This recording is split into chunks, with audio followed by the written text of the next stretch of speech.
Halo Sobat Bincang Energi, ketemu lagi bersama saya Mada. Di episode Bincang Energi yang ke-6 ini, kita punya topik yang menarik banget untuk didiskusikan, yaitu Tesla. Seperti kita ketahui bersama, Sobat Bincang Energi, Tesla adalah perusahaan mobil listrik di Amerika Serikat dan juga penyimpanan energi yang sangat terdepan dalam energi bersih. Nah, untuk podcast kita kali ini, Bincang Energi beruntung sekali bisa diskusi lebih jauh bersama salah satu pemuda Indonesia yang bekerja di Tesla sebagai data scientist.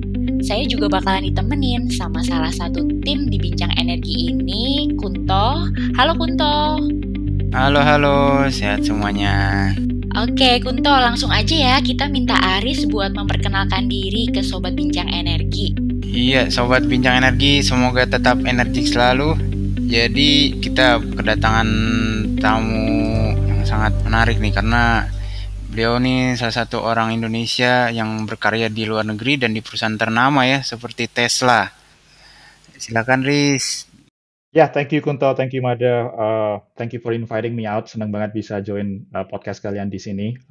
Ya, aku kayak yang kalian bilang, aku kerja di Tesla, aku jadi senior data scientist sekarang di sini. It's an exciting time to join a company like Tesla karena Tesla lagi, mencoba revolutionize. Mereka lagi bikin a path towards a sustainable energy. Dan kalian mungkin tahu kalau kayak one of the biggest problems in this century, mungkin nggak cuma one of the biggest problem, but the biggest problem itself in this century itu adalah climate change. Dan Tesla ini misinya adalah untuk ngebuat solusi untuk mencahin masalah si climate change itu. Dan salah satunya untuk mentransform atau merevolutionasi energy industry ini, which is super interesting. Dan aku punya background yang cukup aneh. Jadi aku awalnya di petroleum engineering, sempat kerja di oil and gas. And then aku ambil master di Stanford, ambil energy resources. Aku belajar tentang nggak cuma renewable sama fossil fuel energy, tapi aku juga belajar tentang data science. Terus akhirnya aku lulus kerja di startup company di sini di Silicon Valley yang fokus di AI sama renewable energy. And then eventually aku kayak baru pindah Tesla. Jadi itu sih kenalannya. Oke, menarik sekali ya ada orang Indonesia seperti Aris yang bekerja di luar negeri dan di perusahaan besar lagi kayak Tesla. Kita jadi tertarik nih tentang Tesla itu sendiri. Bisa diawali mungkin dengan gimana sih secara sejarah ya historinya Tesla itu dari awal sampai sekarang bisa terkenal dengan electric vehicle-nya. Right, so jadi Tesla sebenarnya udah lama ya, dari tahun 2003-ish gitu, right? Dan awalnya mereka ini mereka tuh punya kayak semacam plan gitu, kayak for the electric vehicle products yang bakal mereka bikin. Jadi awalnya mereka fokus ke produk yang high end, yang high price tapi low volume. Jadi harganya mahal, cuman kayak volumenya dikit. Jadi mereka nge-target orang-orang yang cukup affluent gitu, yang cukup yang kaya gitu, yang bisa afford, bisa bayar kayak mobil yang harganya di atas 100.000 US dollar atau di atas 1,5 miliar rupiah. Right, and then setelah itu jalan, ya udah mereka slowly building capabilities untuk ngebikin mobil yang harganya lebih murah, tapi volumenya lebih besar gitu. Dan itu mereka dari tahun 2012, kalau nggak salah tahun 2012 mereka bikin Model S namanya. Itu model yang harganya masih belum super murah, harganya sekitar antara 60.000-ish US dollar. Tapi volumenya lebih tinggi daripada yang produk sebelumnya. Dan over time Tesla makin bisa ngurangin biaya produksi dan mereka mau nge-tap market yang lebih besar, which is yang orang-orang yang pool yang lebih besar, yang orang-orang tuh bisa afford gitu. Jadi mereka bikin model namanya Model 3 sama Model Y. Jadi Model 3 itu versi sedannya, Model Y itu versi SUV-nya. Dan harganya jauh lebih murah daripada mobil-mobil yang awalnya dibikin sama Tesla. Dan sekarang kalau kita compare antara ICE atau ICE gitu di sini orang bilangnya. Jadi ICE itu ICE atau internal combustion car. Jadi mobil-mobil yang konvensional yang masih pakai bensin. Itu sebenarnya cukup kompetitif sekarang gitu. Dan harga dari electric vehicles ini kayak bakal turun over time karena mereka bakal jadi lebih efisien kan. Mereka punya assembly line, mereka kayak mikir gimana biar bisa lebih mass produce, productivity-nya lebih efisien, and so on and so forth. And then ada effort juga dari sisi baterai R&D development-nya. Dan itu harganya over time itu kayak selalu turun. Jadi in the future, in the next 5 or 10 years, bukan nggak mungkin kalau nanti harga electric vehicles itu bakal lebih murah daripada yang internal combustion engine. Dan sekarang bahkan orang-orang udah mulai pakai Tesla di sini, especially di California, karena banyak keuntungan yang ditawarkan oleh pemerintah. Kalau kalian beli Tesla, kalian dapat semacam insentif gitu loh. Jadi mereka kalau misalnya aku punya pilihan antara milih electric vehicle sama internal combustion engine gitu, tapi harganya bedanya cuma $2,000-5,000 gitu. Oh ya udah, maybe I'll spend additional $5,000 and then I get the electric car. Itu kalau orang-orang kayak orang-orang banyak yang mikir kayak gitu. Oh ya udah, kalau aku spend additional 5,000, it's fine gitu. Asal aku dapat electric car. Dan in the future itu bahkan harga electric car itu mungkin bakal jadi lebih murah daripada yang internal combustion. Jadi itu sejarahnya kayak gitu overall. Dan itu kayak dari sisi electric vehicles ya. Jadi Tesla itu nggak cuma di arah situ juga, tapi nggak cuma ngejual electric vehicle juga, tapi mereka in 2014 mereka juga ngembangin juga autopilot system. Mereka embed that system on their electric vehicles.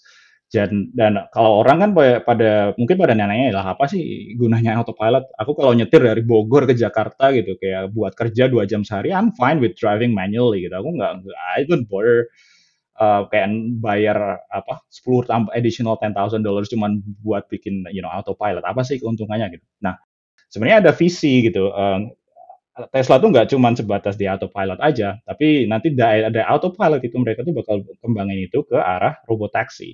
Dan kita nanti bisa ngobrol lebih banyak tentang robotaxi ini. Tapi idenya adalah kalau kita beli mobil yang biasa, mobil kan depreciating asset. Kalau kalian misalnya aku beli hari ini gitu, harganya 200 juta rupiah. Mungkin tahun depan harganya cuma 150 juta. 2 tahun lagi harganya cuma 100 juta. Ini value-nya turun gitu. Jadi idenya Tesla adalah, hey, kalau kita misalnya beli mobil nih, harganya sekarang kayak 200 juta gitu. Kita pengen harganya itu jadi naik gitu. Loh, gimana caranya harganya naik? Itu kan kayak barang kan jadi rusak kan. Nah, kita pakai robotaxi. What is robotaxi? Jadi gini, okupansi atau asset utilization mobil itu kan cukup rendah ya. Statistically di US ini cuma 4% gitu. Meaning that kita kayak nyetir tuh kalau dalam sehari itu ya paling cuma bentar doang gitu. Paling dari rumah ke kantor or vice versa, or the other way around. Nah, itu kan cuma bentar doang. Gimana kalau kita daripada mobilnya parkir di rumah atau parkir di kantor gitu, kita utilize autopilot system. Jadi mobilnya bisa nyetir sendiri dan dia bisa nyari penumpang. Jadi kayak Uber. Jadi ya udah kita diem aja di kantor atau di rumah, mobilnya cari penumpang dan dia generate value. Dan itu yang ngebikin si aset itu jadi appreciating karena dia kayak nge-generate profit kan. Jadi untuk nutupin depreciation asetnya karena mungkin mobilnya makin lama makin rusak, ada baterainya juga deteriorating. Nah, itu dia nutupin ininya dari situ kayak gitu. Itu idenya. Oke, menarik banget ya historinya ternyata ya. Dengan histori yang cukup lama nih, Chris, sebenarnya ada nggak sih dalam menjalankan, karena ini kan banyak sekali ya produk teknologinya begitu, kemudian juga perjalanannya sudah cukup lama dan sangat variatif gitu. Nah, sebenarnya dari sisi visi Tesla sendiri sebagai company dalam menjalankan perusahaannya itu ada nggak ya value company yang itu terus ada sejak awal sampai akhir yang itu masih keep in di dalam manajemennya gitu, Riz? Right, jadi visinya cukup jelas ya. Mereka tuh pengen make a transition towards more sustainable energy. Dan itu benar-benar visi yang embedded in the organization as a company in general. Jadi orang-orang tuh kepatoknya kayak gitu. Hey, kita punya climate change problem dan Tesla ini adalah satu company yang tujuannya adalah untuk solving that super big problem. Karena climate change itu kan kayak ini nggak cuma masalah regional, ini masalah tentang bumi gitu. Kalau climate change itu terjadi, itu impact-nya nggak cuma di developed country, tapi all over the world. Even worse, actually kalau climate change terjadi itu malah impact-nya yang besar ada di daerah ekuator. Ini Indonesia salah satu negara yang impact-nya cukup besar. I'm not worried about the rising of sea level karena ya mungkin itu terjadi puluhan tahun, over hundreds of years gitu. Jadi I'm not worried so much about it. Something that I worry about is the change in climate. Jadi kalau temperatur naik, crop yields itu jadi turun. Kayak petani-petani jadi makin susah kan. Terus kayak koral-koral mati, mungkin jadi ekosistem lautnya jadi berubah. Dan yang kena impact itu jadi ya malah orang-orang yang kecil, yang grassroots, yang orang-orang yang kayak penghasilannya di bawah rata-rata gitu. Jadi nanti malah itu memperparah problem apa ya, economic gap gitu. Jadi orang yang susah, yang mata pencariannya kayak gitu, jadi makin susah lagi gitu. Dan itu kan problem yang sangat besar dan itu trace-nya dari si itu tadi dari climate change. Dan kita nggak mau itu terjadi. That's why orang-orang di sini itu sangat apa ya, benar-benar mission driven dan pengen mewujudkan si visi itu tadi. Wah, emang benar-benar visioner ya Tesla itu, kejarannya sustainable energy dan salah satunya lewat electric vehicle-nya ya. Nah, karena Tesla itu kan identik banget dengan EV-nya. Boleh dong diceritain, Riz, tentang evolusi electric vehicle-nya Tesla dari awal sampai sekarang gitu, dan tantangannya seperti apa sih dalam menjalani tiap tahapnya itu? Right, tadi aku sempat singgung dikit ya. Jadi awalnya mereka fokus ke mobil yang kayak high price tapi low volume, namanya Tesla Roadster, yang harganya sekitar 150.000 kalau nggak salah waktu itu. Aku juga lupa. Itu tahun 2010, actually tahun 2008.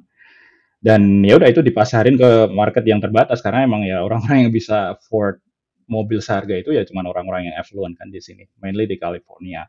And then over time mereka kayak develop mobil yang lebih affordable, namanya Model S sama Model X. Itu Model S itu yang versi sedan, Model X itu yang versi SUV. Right, dan itu lebih affordable, harganya mungkin sekitar, I don't know, actually 60.000, sekitar 80.000, something like that. Which is still expensive kan buat kayak rata-rata orang di US di sini. But then over time mereka kayak, tetap iterating through that, ngebikin produk baru yang lebih affordable buat ngejangkau orang-orang yang middle class gitu, yang penghasilannya mungkin kayak di bawah 100.000 US dollar per tahun gitu. Nah, mereka nge-launch dua model yang terakhir itu nama Model 3 sama Model Y. Itu yang kayak versi yang lebih affordable-nya dari kedua versi yang sebelumnya. Dan itu sekarang itu salesnya sangat tinggi banget dan itu banyak kalau tinggal di California sini ini sekarang udah nggak surprising lagi buat ngelihat dua model itu going around di sekitar neighborhood sini, dan it's super common. Jadi itu prosesnya over time. Dan kayaknya sudah ramai juga lah ya kalau di US sana untuk electric vehicle tadi ya, seperti dibilang Aris. Dan tadi Aris juga udah ada bandingin juga dengan ICE vehicle nih. Ada perbandingan lain lagi nggak ya selain itu, misalkan kayak akselerasinya dan efisiensi energinya itu gimana sih sekarang, dan terkhusus lagi jangkauan jaraknya ya. Mungkin kan dulu-dulu orang mempermasalahkan EV sekali charging baru misalnya cuma 100-200 kilo aja gitu. Nah, untuk si Tesla ini gimana ya? Sure. Kayaknya sebelum aku ke arah sana, ke arah perbandingan performance, aku kayak mau ngebandingin CO2 emission dulu. Karena ini yang paling penting kan. Kayak kita ini yang problem yang kita pengen solve tuh ini gitu. Kayak kita kita pengen reduce CO2 emission dengan electric vehicles. Aku pengen nge-breakdown kedua hal. Jadi production sama operation. By production tuh ya gimana kayak kita gathering barang-barang baku untuk bikin mobil, terus assembly di pabrik supaya jadi satu mobil itu. Jadi mobil itu keluar pabrik itu under production.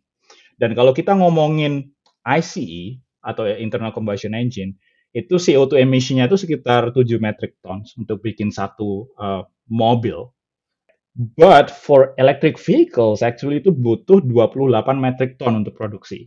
Karena apa? Karena ya waktu buat produksi electric vehicles kita butuh lithium, kita butuh bahan-bahan buat baterai misalnya kayak cobalt, manganese, terus nickel, and so on and so forth. Dan untuk ekstrak tambang-tambang itu kan itu kayak nggak CO2 free kan, itu kayak bahkan mereka kayak untuk nambang itu butuh fossil fuel buat nambang itu. Jadi itu it has to be taken into account as well di CO2 emission calculation. Dan so jadi EV kalau in terms production itu 4 kali lipat daripada ICE ternyata. Lebih parah CO2 emission-nya. 28 versus 7, 4 kali lipat, right? It's worse. But when it comes to operation, setelah itu keluar dari pabrik, setelah itu orang mulai ngendarain si mobil itu, di ICE itu tuh total emission-nya during its lifetime itu sekitar 50 metric ton. Kalau EV itu tuh emisinya hampir nggak ada. Ya, oke, let's say kita charging gitu, kita charging di supercharger atau charging di rumah dan listriknya itu bisa jadi di-generate pakai fossil fuel plant, misalnya dari coal atau gas plants, right? Oke, so then there's an emission then. Ya, emang ada. Misalnya, let's say kita pakai assumption di mana, oh oke, electric vehicles-nya itu di-generate pakai electricity dari coal plant. Paling kotor kan itu kan, right? Dan itu paling sekotor-kotornya. Misalnya mungkin nggak sekotor-kotornya. Based on statistic in the US, kalaupun kita generate electricity itu 60% dari fossil fuel plants, itu tuh emisinya tuh cuma kayak 2 metric ton. Dan itu yang bikin difference-nya kan. Jadi tadi kita ngomongin tentang 28 metric ton plus 2 metric ton itu jadinya total 30 buat EV. Sedangkan buat electric combustion engine itu 7 metric ton buat production dan 50 metric ton buat operation. Jadi totalnya 57. Jadi emisi CO2-nya buat si IC itu sebenarnya 2 kali lipat. Dan ini belum taking into account si oil processing. Jadi oil kan kalau seperti yang kita tahu kita kalau produce oil dari reservoir harus drilling, harus dimasuk kilang dulu, harus di breakdown dulu ke gasoline and so on and so forth. Dan itu sebenarnya proses yang paling punya emisi CO2 yang paling tinggi karena kalau kita total emisi CO2 di proses itu ada sekitar 280 billion metric ton CO2. Super huge. Right. So then even kita pakai electric vehicles yang dari listrik yang dari coal itu sebenarnya masih jauh lebih environmentally friendly daripada kita pakai ICE yang paling efisien sekalipun gitu. Nah itu dari tadi sisi CO2 comparison. Jadi EV lebih bagus. Nah kalau dari segi efficiency, EV kalau kita tahu ICE itu kan kayak pakai internal combustion engine. Jadi dia harus follow some thermodynamics rules. Dia punya efisiensinya itu di-define sama Carnot efficiency engine. Gitu. Dan efisiensi Carnot buat mesin-mesin mobil yang ICE itu typically maksimum cuma 37%. Dan normally in operation itu bahkan cuma 15-20%. Jadi energi dari bensin ke energi kinetik yang ditransfer ke energi kinetik itu cuma 20% efisiensinya. Karena ada Carnot efficiency itu. Karena kita kalau pengen bikin mesin yang efisiensinya 100% itu kayak sink yang low temperature-nya harus 0 degree Kelvin, which is practically impossible. So then kita ada limit itu gitu kalau di internal combustion engine. Sedangkan kalau kita ngomong electric vehicles, itu efisiensinya sekitar 80-90%. Jadi energi yang disimpan di baterai, kalau kita ubah ke energi kinetik itu efisiensinya ya segitu. Jadi sangat-sangat tinggi gitu. Dan bahkan di electric vehicle itu ada regenerative braking gitu. Kalau misalnya kita pakai internal combustion engine, kita ngerem, itu kan energinya tuh kan hilang jadi panas kan, di kampas rem sama si bannya itu. Tapi kalau kita ngerem pakai electric vehicles, itu pakai ada regenerative braking. Jadi si motornya itu malah jadi generator waktu itu. Jadi kalau selama banyak muter sampai itu berhenti, itu energinya itu diambil sama si generator itu untuk disimpan lagi di baterai. Jadi itu lebih bikin mobilnya lebih efisien kayak gitu. Terus in terms of performance, range. Nah, kalau ICE kan tipikalnya range-nya sekitar 450-500 km lah. Dari bensin full sampai habis gitu. Sebenarnya EV itu nggak kalah dalam sisi itu juga gitu. Di Model 3 kalau nggak salah mileage range-nya itu sekitar 350 miles, berarti sekitar 500 km. Dan Model S yang long range, yang Model S itu yang kayak high end ya, yang versi mahal sedannya itu, yang harganya 70.000, itu range-nya bisa 600 kilo. Jadi itu kayak kalau kamu nyetir dari Jakarta itu bisa sampai Madiun, sampai ininya si baterainya itu habis. Madiun di Jawa Timur, right? It's pretty far, right? Buat benar-benar sampai habis. Dan akselerasi itu actually pretty good juga. Jadi buat model kayak model S atau model 3 itu kayak bisa sampai 100 km per jam itu dalam 3-4 detik. So it's really fast. Wih, fakta-fakta menarik banget ini. Istilahnya keunggulan ini kalau di checklist semua ini antara perbandingan EV dengan EV Tesla ini dengan IC vehicle ya. Keren. Nah, tadi kan juga Aris itu juga nyebut tentang ada autopilot ya sekarang di autopilotnya Tesla ya. Sebenarnya sudah sejauh mana sih perkembangan sistem autopilot yang tadi Aris mention gitu? Ya, ini disclaimer ya. Ini sebenarnya public knowledge. Ini aku kayak nggak membocorkan rahasia Tesla. Ini sudah cukup public. Kalau kalian search di YouTube juga mungkin kayak nemu juga. Jadi ada level autonomous driving. Ada 5 level. Jadi level 5 itu yang level 0 itu ya manual driving. Kita harus kayak tangan kita harus benar-benar engage di steering wheel. kita harus benar-benar kayak ini benar-benar harus benar paying attention kalau nyetir gitu. Itu kayak itu super manual driving, right? Yang konvensional yang kita lakuin biasanya, right? Dan ada yang level 5 on the other end, right? Yang itu benar-benar fully autonomous. Dan kalau fully autonomous ya udah kita kalau misalnya pengen pergi ke tempat yang lain gitu, ya udah kita tinggal specify directionnya di app-nya. Terus ya udah kita nggak perlu nyetir ini, kita nggak perlu pegang steering wheel. Kita bisa ngelakuin something else gitu. Karena si mobil itu udah cukup tahu, oh oke, dia bisa recognize object, oh dia bisa recognize lampu merah, stop kayak sign, atau misalnya suruh slow down, ada speed bump atau something, ada orang lewat di depan bebek atau whatever that is gitu.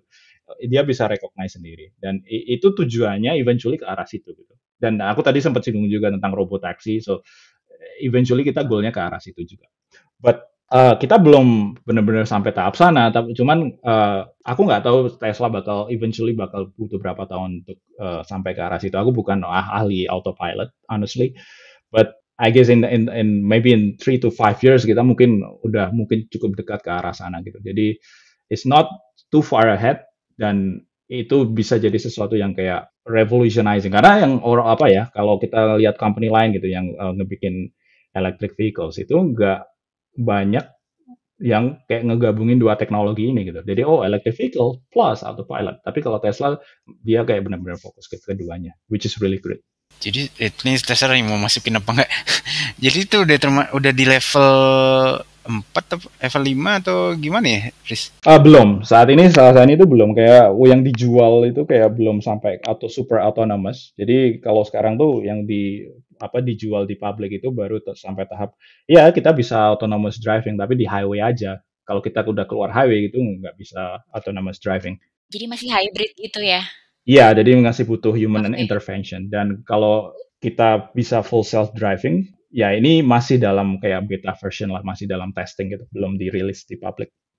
Tadi udah dibahas nih tentang berbagai model-modelnya untuk electric vehicle-nya Tesla ya. Nah, kalau di US sendiri, Aris, itu sebenarnya orang-orang di US itu beli electric vehicle itu sebenarnya alasan utamanya itu lebih ke apa ya? Lebih ke seperti apa sih? Maksudnya apa yang memotivasi gitu untuk orang-orang US sana untuk pakai electric vehicle gitu? Karena ya apakah terutama untuk Tesla ya, karena mungkin ada berbagai alternatif yang lain gitu. Right. Sebenarnya aku nggak tahu kalau ada survei semacam kayak gini ya, dan aku nggak punya akses ke situ juga. But ini tebakan aku. Ini kayak apa? Iya ya. My hunch is that awalnya orang-orang beli Tesla itu karena dia benar-benar care sama environment, bahwa hey, aku pengen beli electric vehicles karena because I care about the environment, karena I don't want to make the world worse than ever before gitu. Itu satu. Yang kedua ya karena ya Tesla, karena brandnya Tesla cukup besar kan, jadi kayak orang beli Tesla itu jadi kayak jadi pride tersendiri, karena ada tipe orangnya kayak gitu juga. Itu awalnya mungkin I guess motivasi orang-orang beli Tesla itu kayak gitu, karena awalnya ya emang harganya memang belum affordable, jadi buat orang apa yang cukup affluent mungkin alasannya kayak gitu. But over time mungkin orang-orang yang nggak mikir kayak gitu aja, suatu saat itu tuh dia beli Tesla asalnya ya karena murah gitu, karena dia lebih murah dari ICE.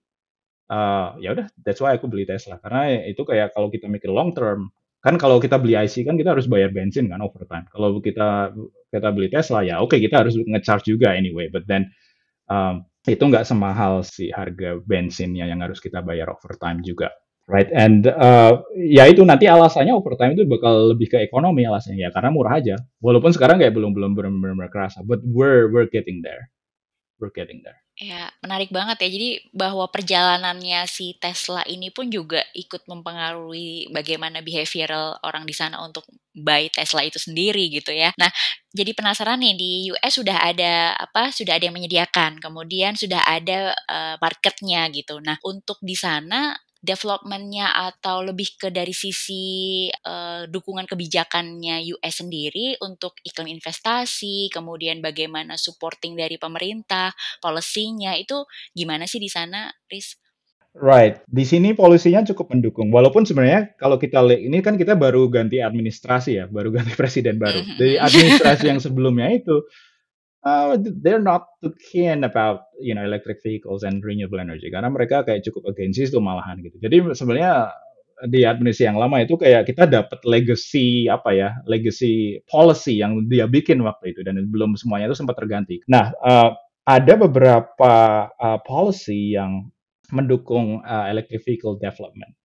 Nah, government itu ngasih tax credit. Aku lupa berapa besarannya, tapi sekitar thousands, in the order of thousands of US dollar per vehicle. Dan setiap company itu dapat ini kayak semacam ya tax credit itu. Jadi selama ada di apa kayak salesnya selama salesnya di bawah 200.000 mobil kalau nggak salah, mereka berhak mendapatkan si tax credit itu. Nah, ada juga apa ya semacam emission test exemption. Jadi kalau di sini kalau kita punya mobil lama itu kayak harus ada emission check selama kalau kita mau apa ya semacam register vehicle itu kan tiap tahun kita harus register kan. Nah, itu kalau kita punya electric vehicles, kita nggak perlu ngurusin itu. Jadi, so it's not a hassle. Terus kalau nggak salah di beberapa tempat tuh ada HOV lane exemption. So, HOV itu high occupancy vehicle. Jadi, vehicle-vehicle yang boleh di lane itu cuman vehicle yang high occupancy. Jadi, mobilnya itu diisi lebih dari 2 orang or something like that. Dan electric vehicles boleh masuk situ kalau walaupun dia sendirian. Itu kalau nggak salah rulesnya kayak gitu. Nah, terus ada juga parking incentives, ada juga utility rate reduction. Kalau misalnya dia ngecharge di peak hour itu nanti ininya juga bisa rate-nya bisa diubah kayak gitu. Dan itu di US ya. Dan di US I would say itu bukan negara yang policy-nya itu super perfect gitu in terms of when it comes to electric vehicles development. Justru aku kayak ngelihat kayak European countries kayak Norway, UK dan Germany itu mereka justru lebih gencar lagi kayak untuk membuat si electric vehicles ini lebih populer. Nah, si Norway for example, mereka tuh kayak remove purchase atau import taxes. Dan kalau kita bikin vehicle registration itu kan kita harus bayar. Nah, mereka kayak ngebikin suatu apa ya, ngasih discount or something like that. Terus mereka juga ngasih free toll road, terus mereka ngasih akses ke bus lane. Jadi kalau ada busway kan kalau di Indo ya cuma bus aja yang bisa. Nah, kalau di sana kayak electric vehicles juga boleh. Terus municipal parking itu ada juga akses ke apa kayak charging and so on and so forth. Dan mereka ngebikin kayak nge-finance superchargers every like X kilometers. Aku nggak tahu exactly berapa, but mereka kayak membantu dari arah situ gitu. Dan mereka juga ngebuat regulasi di mana mereka bikin komitmen, hey aku kayak mau semua company yang ada di sini, mereka stop any kind of internal combustion engine sales by 2030 or 2035. Dan itu beragam. Kalau nggak salah di Norway sekitar 2030. Jadi itu kan kayak promising kan buat electric vehicles kan. Jadi kayak company itu kayak oh ya udah aku nggak mau ngefokus research and developmentnya di internal combustion, aku kayak mau invest di electric vehicles aja. Jadi itu kayak ngebikin harganya lebih murah lagi gitu. Dan karena harganya lebih murah, jadi ya orang-orang lebih welcome kan untuk ngebeli si produk itu. Jadi itu salah satu ininya domino efeknya si policy tadi. Oke, menarik sekali ya. Jadi berarti di sana sudah ada mekanisme insentif nih untuk pengembangan renewable energy ya, even itu dari sisi policy. Jadi sebenarnya itu juga support banget gitu ya untuk sebenarnya bagaimana menghadirkan iklim tadi yang ada di US itu sendiri. Nah, itu kan dari sisi policy dan performa mobilnya juga ya. Nah, kalau dari sisi infrastrukturnya nih secara lebih khususnya, bagaimana sih dukungan infrastruktur untuk pengembangan EV di US itu seperti fasilitas charging stationnya, apakah memang sudah menyebar semua dan apakah memang sudah fast charging semua, dan atau adakah memang nantinya fasilitas yang highway yang memang khusus bisa ngecharge sambil jalan gitu mobilnya, karena di beberapa tempat setauku sih ada mereka memulai ide-ide seperti itu ya. Ya, di sini kalau dari in terms of supercharging infrastructure, mereka ya awalnya juga dari big cities dulu. Karena emang demographic consumernya itu datang dari situ, dari big cities, dari LA, dari San Francisco, New York, and so on. Dan makanya itu awalnya concentrated di situ juga. Tapi sekarang udah cukup kayak menyebar di mana-mana, bahkan di kayak daerah antah berantah, di kayak rest area gitu, di California, kayak di tempat-tempat yang ya jauh dari big cities itu udah cukup common di sini. Dan government juga mereka encourage big companies especially companies di sini ya, di Silicon Valley, yang big companies kayak Google, Facebook, Amazon, and so on, mereka tuh encourage untuk ngebuat charging facilities di kantor mereka. Gitu. Jadi kalau employee-nya datang ke kantor, itu mereka bisa nge-charge gratis. Itu udah jadi perks of this company. Jadi orang kan yang lebih termotivasi kan untuk beli si electric vehicles kan. Jadi oh ya udah, kalau aku beli electric vehicles, aku nggak perlu isi bensin for sure, dan aku bisa nge-charge gratis di kantor. So that's a good thing buat employee gitu. Nah, ada juga mereka kayak government juga, of course, kayak mereka ngebuka jalan sama third party juga. Nggak, jadi superchargers ini nggak disediain sama companies kayak Tesla gitu kan. Tesla udah fokus ke car manufacturing. Walaupun Tesla juga ngebikin superchargers juga, supercharger networks di US, but government tuh kayak juga encourage company lain supaya kayak, hey, kalian ini aja kalau mau invest bikin superchargers, we're pretty much open with that. Kalian silahkan invest dan itu akan dipermudah. Jadi itu salah satu hal yang membuat si supercharging infrastructure ini maju cepat, maju cukup pesat di sini, kayak gitu. Wow, keren-keren, integrated gitu tuh menarik tuh. Jadi memang tadi ada yang bahas kan di kantor juga bisa langsung ngecharging juga ya. Mm-hmm. Jadi kan kalau bicara EV, nama electric vehicle nggak cuma EV yang kecil, mobil kecil saja, mobil penumpang. Nah, untuk di US sendiri nih sebenarnya ada nggak gambaran kedepannya mereka atau target development kedepannya untuk mass transportation yang based on EV gitu, kayak bisnya atau trainnya? Good question. Jadi sebenarnya kalau bis itu tuh udah cukup common di sini. Bahkan waktu aku di Stanford, dari waktu aku kuliah dari 2016 sampai 2018 itu udah bis listrik udah lalu lalang di kampus. It's super common. Dan apa ya, Tesla juga punya produk lain kan selain yang SUV sama si sedan tadi. Tesla juga bakal ngebikin truk, Cybertruck namanya, dan ada Tesla Semi namanya, itu trailer yang truk yang super gede gitu kan. Dan orang kan awalnya ngira kan, wah kita kalau bikin electrify kayak transportation ya paling yang kecil-kecil lah, nggak mungkin kita electrify yang berat-berat kayak trailer gitu kan, itu kan masanya itu kan ton gitu, in the order of ton, nggak cuma kayak ratusan kilogram. So it's super heavy, but it's doable, dan itu udah didemoin juga sama Elon the other day. Dia bisa prove bahwa hey, kita bisa bikin trailer sama truck pakai elektrik gitu, yang nggak pakai diesel atau gasoline gitu. So yeah, it's doable. Tapi kalau buat mass transport, honestly aku nggak tahu arah company-nya mau ke arah situ atau enggak, but it's very much doable. Kalau kereta listrik kan ya super common, right? Di Indo juga ada kereta listrik juga. But aku dengar kayak in this current administration mereka kayak mau ngebuat kendaraan dinas itu jadi elektrik. I heard of that plan. Aku nggak tahu ke bawah itu udah setujui atau belum. Ya di Indo juga udah mulai sih kendaraan dinas udah mulai. Kendaraan dinas kemarin pakai Hyundai kalau nggak salah ya.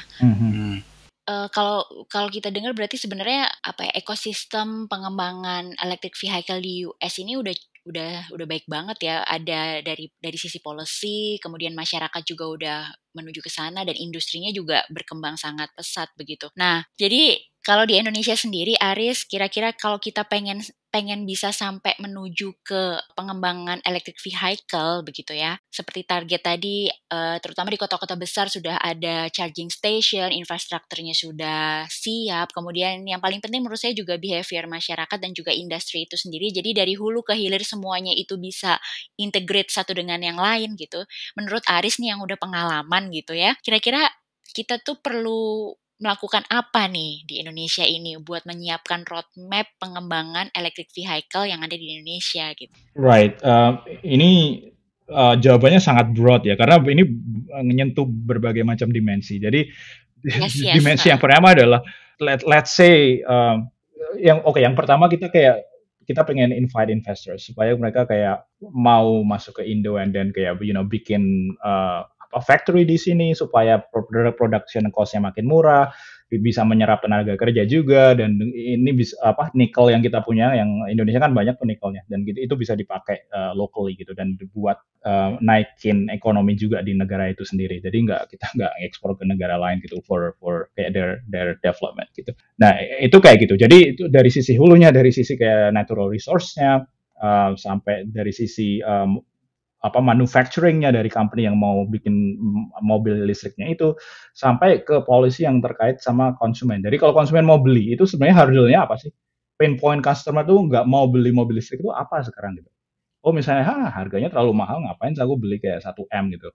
It doesn't make sense to me. Aku mending beli mobil yang internal combustion engine yang harganya kayak separuhnya, tapi aku dapat yang luxury gitu, yang bagus, yang high class gitu.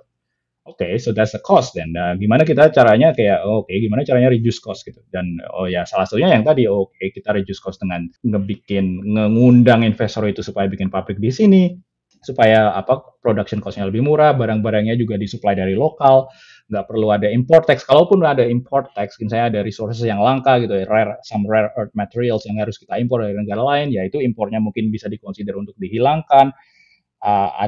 Kalau ada part-part juga semacam itu nggak ada kayak misalnya ada tax gitu associated with it, ya itu sebaiknya mungkin dikonsider untuk dikasih dihilangkan atau mungkin dikasih keringanan gitu. Dan yang kayak saya tadi bilang mungkin ada bakal bisa consider tax credit juga supaya consumer potential customer itu lebih lebih tertarik untuk beli electric vehicles. Dan ngasih awareness juga in public bahwa hey, kamu beli electric vehicles tuh nggak cuma buat pamer aja, kalian tuh actually contributing to solve Indonesian problem. Karena Indonesian problem itu kan kita oil production sekarang kita mungkin ada di angka 700.000 barrel per hari, sedangkan demand kita ada di sekitar 1,5 juta barrel per hari. Jadi kita tuh defisit, kayak demand kita tuh 2 kali lipatnya gitu. Dan kalau Indonesia makin growing, kan middle class di Indonesia kan lagi berkembang sekarang. Di tahun 2030, 2040 kan kita kayak lagi banyak-banyaknya itu kayak usia produktif. Dan orang expect kan, usia produktif, penghasilannya tinggi, middle class, mereka pasti bakal beli mobil, right? And gimana caranya kita, istilahnya gimana, ngebuat mereka mau beralih ke kayak electric vehicles gitu. Jadi, hey, kalau kalian beli electric vehicles, kalian tuh nggak membebani impor oil gitu buat si negara ini gitu. Jadi kita nggak perlu impor sekitar defisitnya tadi 700 atau 800 ribu barrel per hari untuk nutupin si demand oil tadi. Dan I know that demand oil itu nggak semuanya buat transportation, maybe cuma 40 atau 40 to 60% of all the oil demand mungkin di Indo. But kita kayak kalau kita bisa mengalihkan si 40% tadi yang buat transportation, kalau itu bisa ditutup dengan kayak sumbernya dari elektrik, misalnya whatever dari PLN or something like that, ya itu kan bakal jadi lebih bagus kan. Kita ngurangin kayak beban defisit negara setiap tahun. Dan Indonesia juga punya, as I mentioned earlier, Indonesia punya banyak nickel, and then it would be nice kalau kita bisa kayak pakai itu locally gitu, right? Iya, benar banget nih. Memang banyak effort yang harus dilakukan sih dari hulu ke hilir, dari mulai government sampai konsumen EV itu sendiri di Indonesia ya. Tadi awareness juga di-mention oleh Aris. Jadi memang masih banyak PR ke depannya, tapi kayak memang ini salah satu jawaban kita juga lah EV untuk menghadapi isu-isu entah climate change ke depannya dan sustainable energy ke depannya juga gitu. Sebelum kita akhiri nih, Riz, mungkin ada closing statement seperti pesan untuk sobat Bincang Energi yang tertarik dalam pengembangan EV ini. Silakan, Aris.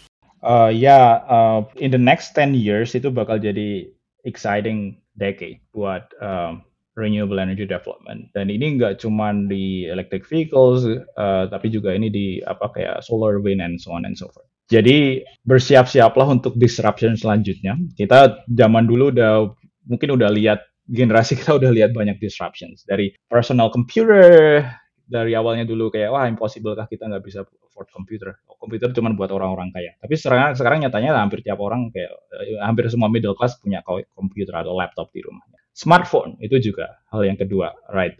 Itu awalnya kayak itu yang kalau kita zaman aku SMP gitu, kelas mungkin tahun 2004, 2005 gitu. Itu orang-orang yang pakai HP itu kan ya orang-orang yang kaya gitu. Anak-anak yang orang tuanya kaya. Right? Dan orang-orang yang nggak bisa afford ya udah nggak punya HP gitu. Tapi nyatanya kayak 6-7 tahun kemudian, orang-orang hampir semua orang kayak yang middle class itu mereka punya HP. Sekarang orang-orang hampir semua orang punya smartphone, right? So itu disruption kan, banyak banget disruption yang udah kita alamin gitu. Dan adoption-nya itu adalah ngikutin S-curve gitu. Itu adoption kayak gitu tuh nggak linear gitu. Ya, adoption kayak gitu tuh sifatnya eksponensial. Jadi once harganya itu udah make sense buat buat market in general, itu salesnya itu bakal ngebentuk S-curve historically. Bahkan sekarang logistik sistem makin canggih, kita bisa order tuh bisa online, semuanya makin gampang lah untuk ngebeli satu produk. Itu mungkin sekarang nanti adoptionnya bukan S-curve lagi, cuman J-curve, itu lebih cepat lagi buat adoption at scale gitu. Dan in the future bakal exciting banget karena kalau kita assume policy-nya sama strategi dari government itu benar dan electric vehicles development itu disupport, itu bisa jadi itu the next disruption. Dan yang ke-disrupt apa ya? Internal combustion engine dan oil and gas industry in general. Imagine kalau misalnya 30% dari demand oil di Indo itu hilang gitu karena disruption ini. Ya itu bisa cukup membuat oil and gas industry goyah kan, dan itu disruption yang mungkin akan terjadi in the next 10 years. So that will be exciting. Dan aku dulu kuliah di teknik perminyakan dan waktu itu selalu ada doktrin dari orang-orang dari senior, dari dosen juga bahwa hey, kalian nggak perlu khawatir kalau suatu saat minyak habis gitu. Karena tahun 70 orang pada khawatir, wah nanti 20 tahun lagi minyak habis, diprediksi minyak akan habis. Tapi tahun 90 masih banyak tuh. Dan 20 tahun lagi diprediksi minyak habis, tahun 2010 masih ada. Dan orang jadi punya bias gitu untuk memakai argumen itu terus-terusan gitu. As if itu nggak akan ada titik akhir gitu. Padahal nanti di dekade ini adalah dekade yang interesting, karena mungkin kita nggak bisa pakai argumen itu. Karena dengan argumen itu kita assuming bahwa yang jadi masalahnya adalah supply gitu. Kita fokus sama supply terus. Nah, mungkin di suatu saat membuat oil and gas redup di masa depan itu bukan supply, tapi demand-nya. Oke, supply-nya ada gitu. Oke, oilnya masih ada di reservoirnya. But demand-nya nggak ada karena electric vehicle lebih murah gitu. Siapa yang mau beli mobil yang bahan bakarnya oil? Nggak make sense gitu. Economically nggak make sense kayak gitu. Jadi itu disruption yang akan terjadi. Dan itu baru electric vehicles ya. Belum disruption autopilot. Nah, itu kalau udah ada robot taxi atau yang tadi aku ceritain, itu that will be a game changer juga. And also ada juga disruption dari solar panel, right? And also renewable energy in general. Jadi kalau sekarang aset-aset energi itu dikuasain sama korporasi, big corporations. But sekarang orang-orang tuh pada berusaha untuk mendemocratize energi itu. Jadi nggak cuman big corporations tadi yang bisa produce energi, kita sebagai yang sekarang mainly jadi customer energy itu kita juga bisa nantinya bisa generate energi juga. Jadi kita bisa pasang solar panel di rumah kita atau di halaman kita, and then kita generate electricity, kita juga berhak menjual itu ke customer yang lain. Dan nanti bakal exciting lagi kalau ada kita ngegabungin itu sama blockchain. Jadi nanti misalnya aku punya solar panel, aku generate electricity, aku bisa jual itu ke tetangga aku yang butuh lagi butuh listrik. Dan even better, aku mau embed artificial intelligence ini. Jadi aku mau ngebikin suatu sistem yang bisa ngebikin decision untuk beli atau jual listrik itu secara otomatis. Jadi misalnya gini, aku bisa generate electricity siang ini gitu karena dari solar panel. Aku punya solar panel, siang ini aku bisa generate electricity. Aku tahu sore ini demand-nya itu bakal naik dan harga price-nya itu bakal tinggi berdasarkan forecasting result of forecasting algoritma aku. Itu demand-nya bakal tinggi. Jadi aku bakal simpen sebanyak-banyaknya siang ini energi di baterai aku, di baterai rumah aku. Nanti sore nanti bakal aku jual karena harganya bakal tinggi gitu. Kayak gitu. Jadi itu kan kita membayangkan rumah itu sebagai entity, sebagai perusahaan gitu, institution. Jadi nggak sekarang, nanti di masa depan nggak cuman big companies yang bisa bertindak kayak gitu, jual beli energi, tapi di skala rumahan kita tuh bisa ngelakuin itu juga. Kita kalau mau jual listrik, ya udah automatically ya udah itu nanti itu running secara autopilot aja, dia bakal ngebit secara sendiri. Kalau dia butuh listrik ya nanti dia ngebitnya di waktu harganya lagi murah-murahnya, and so on and so forth. Jadi disruption kayak gitu tuh mau nggak mau akan datang in the future. Jadi that will be exciting. Dan saran saya adalah untuk teman-teman yang excited di bidang itu, ya ini aja, familiarize yourself, jangan sampai kaget, jangan sampai telat. Jadi bersiap-siaplah dengan disruption yang akan datang. Iya, betul banget. Ready for disruption ya. Sobat Bincang Energi, amazed banget ya seluk-beluk perkembangan EV Tesla yang berkembang dari perusahaan energi untuk dapat energi bersih. Berawal dari visi kepedulian terhadap climate change, Tesla mampu menghadirkan ekosistem renewable energy yang integratif. Belajar dari pengalaman Aris di Tesla dan di US, bagaimana support system dari berbagai stakeholder, industri, pemerintah, dan masyarakat ternyata menjadi kunci pengembangan renewable energy, khususnya electric vehicle. Terima kasih banyak Aris untuk sharingnya. Terima kasih Sobat Bincang Energi yang selalu setia menyimak podcast Bincang Energi kali ini. Semoga podcast kali ini dapat memotivasi kalian semua untuk semakin berinovasi khususnya di bidang renewable energy. Dan kita berharap suatu saat di masa depan Indonesia bisa dan mampu memproduksi electric vehicle-nya sendiri. Nantikan terus podcast Bincang Energi episode selanjutnya. Stay safe.